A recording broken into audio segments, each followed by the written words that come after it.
So this is the last moment in the etude number 7 by Popper that I'd like to discuss.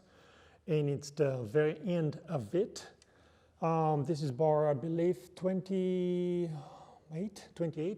with the infamous passage in the long arpeggio with a really slow bow. So let's take a look and see how we're going to make that work. Well, once again, we're going to break it into small parts and take a look at each part and see what that part is. So the passage is consists of a lot of harmonics, which are very delicate, has delicate nature.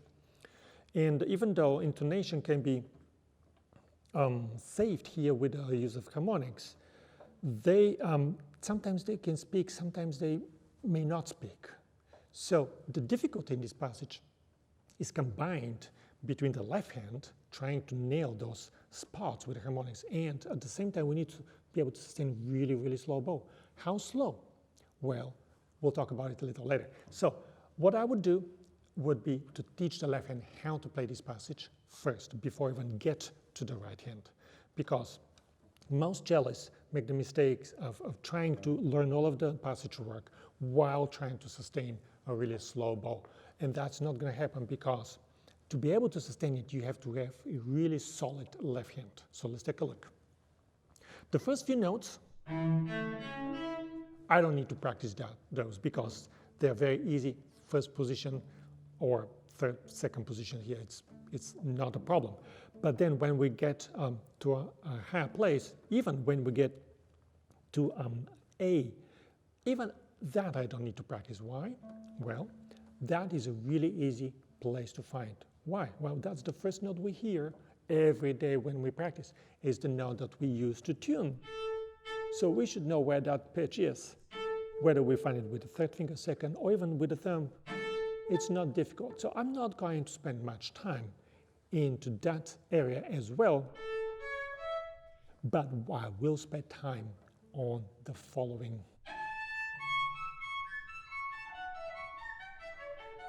So let's take a look and see what that is. So we have sequence of thumb, 1, 2, and then we have 3, 2, 1, thumb, 3, 2, 1, 2. So thumb, 1, 2, 1, and then 3, 2, 1, 2. Easy. I don't even need a cello to practice that passage. I can practice on any surface. Thumb, 1, 2, 1, and then easy. And now let's put this into action. Once we found the place. Now, sometimes it speaks, sometimes it doesn't. Whenever it doesn't, it's because the fingers are spaced somewhat evenly, and they're not supposed to be even. We have a space between 2 and 3, which is not too comfortable. Those two fingers love to be together. So whenever we need to split them a little bit, we need to make an effort and be aware of that. So I would spend time in each position, playing the notes only in that position before I start connecting the position. So that's my method. So take a look, let's take a look and see how we're going to fit all of those notes on the same bow direction now. Looking at the music, we realize that we have 25 notes. 25 notes to fit, or in other words, 8 groups of triplets plus 1 more note. Well, it's very easy. Let's take a look and see if we can sustain that.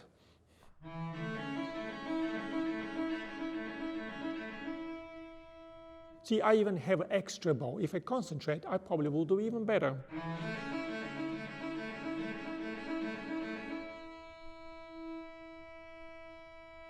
See how much extra bow I have? So I can physically sustain. I can play all of these notes in the same bow direction without no problem, theoretically.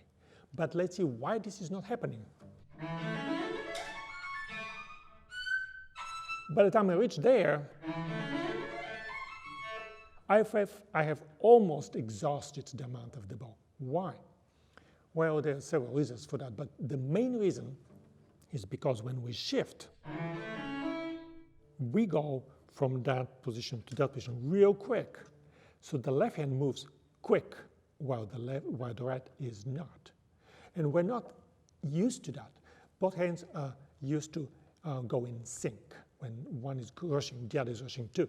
So it's very uncomfortable when one hand goes slow and the other goes quick. So with a quick shift that inspires the right hand to also go quick, and we lose bow. Another reason is because harmonics, they need more space, they need air, they need more bow to ring. So when the bow is slow, it doesn't provide that. So that's another difficulty we need to overcome. So here's what I suggest that you can do to conquer this passage.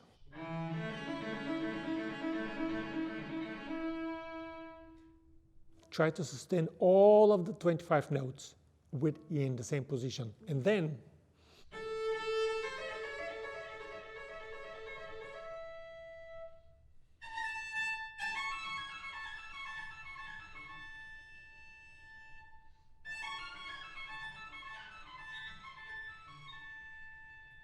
so this way, we are still playing notes, but we're taking the shifting away. We're eliminating the difficulty in the left hand to work on the right hand. That's what I suggest that you should do. We should eliminate or concentrate, focus on one hand at a time. To teach the left hand the notes, I propose another exercise when doubling the notes.